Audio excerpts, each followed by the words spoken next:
Hey A&Pers, this is Dr. Jones checking in. This is A&P 1, Lab 3, Video 5, and we're going to work on the arm this video.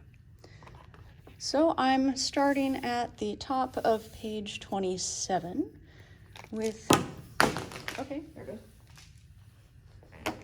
With the Coracobrachialis. This is the deltoid. I'm going to remove the deltoid. And you can see the Coracobrachialis. It starts at the coracoid process and attaches to the brachium. So Coracobrachialis. The pectoralis major moves the arm, but is, well, chest, your pecs. The deltoid we removed already. It's on the shoulder. This model, you see the deltoid and the pectoralis major. Here where the pectoralis major has been removed, you can see the pectoralis minor underneath it. Okay, and then the Latissimus Dorsi that move the arm are actually on the back. So I call these the wings. Latissimus dorsi, they sweep up and attach to the arm. How do you work out your lats? Like a lat pull down, right, with your arms? Okay. And as you recall, this bone is called the scapula, and this part of the scapula is the spine. So superior to the spine is a muscle called the supraspinatus because it's superior to the spine. That's number 6 on this model. And then number 7 is the infraspinatus because it's inferior to the spine. And then the teres minor is number 8. And then the teres major down here is not on our list.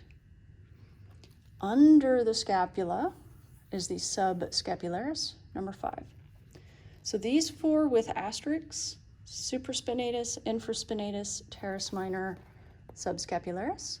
These 4 are your rotator cuff muscles, S-I-T-S, sits. We have the biceps brachii. It's called biceps because sep for cephalon means head, and the biceps brachii has 2 heads. And then this is the belly of the muscle, and then the biceps tendon. So we're not learning the names of the 2 heads for lab. We're just, oh look, it's the biceps brachii.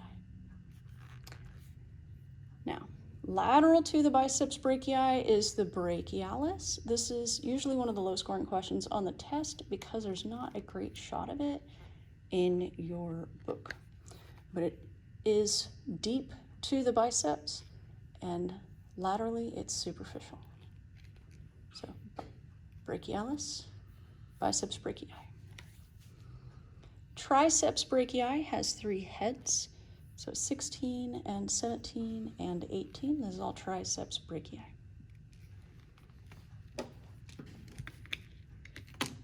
Okay, and if we follow the biceps tendon down, it leads us to what I call a V-neck sweater. You got kind of a V-neck shape here.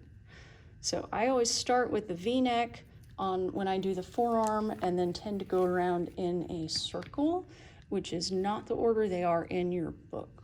So you've been warned. So the part of the V-neck sweater that starts superficial and stays superficial is the Brachioradialis. So it starts at the brachium and it lands on the thumb side. And which bone is on the thumb side? The radius. If you take a radial pulse, you do it at the base of the thumb, because that's where the radial artery is, on the thumb side. Okay, so this muscle 19 is the Brachioradialis. The other part of the V-neck sweater here is the Pronator Teres, and it works to pronate. Now, the Pronator Teres starts superficial and dives deep to the Brachioradialis. And if you follow the Pronator Teres down, it leads you to the supinator. So the supinator is the only deep forearm muscle that we are learning.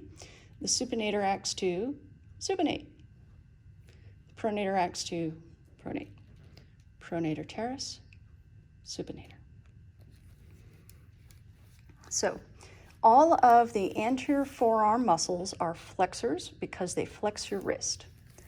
All of the posterior forearm muscles are extensors because they extend your wrist.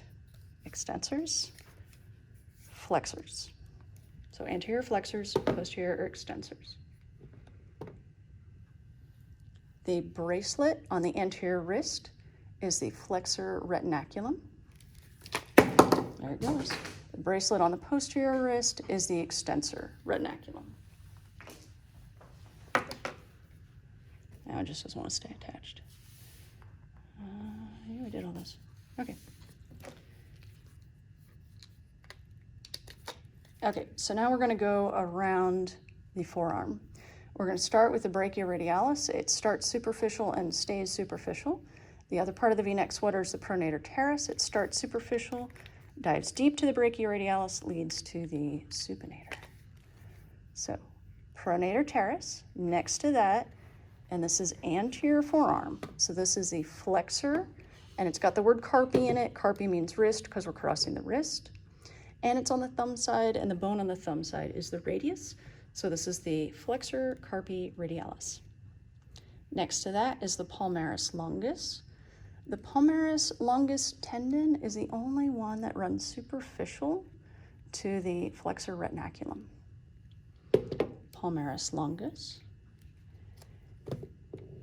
And next is the flexor carpi ulnaris. See that bone-colored bit there? That's the ulna. So touching the ulna on the anterior forearm is the flexor carpi ulnaris. Moving to the posterior forearm, touching the ulna on the posterior forearm. Remember, the posterior forearm muscles are all extensors.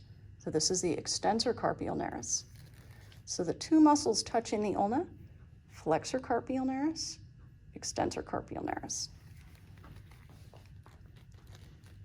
This muscle, you can follow the tendons down to the backs of the digits. This is the Extensor Digitorum.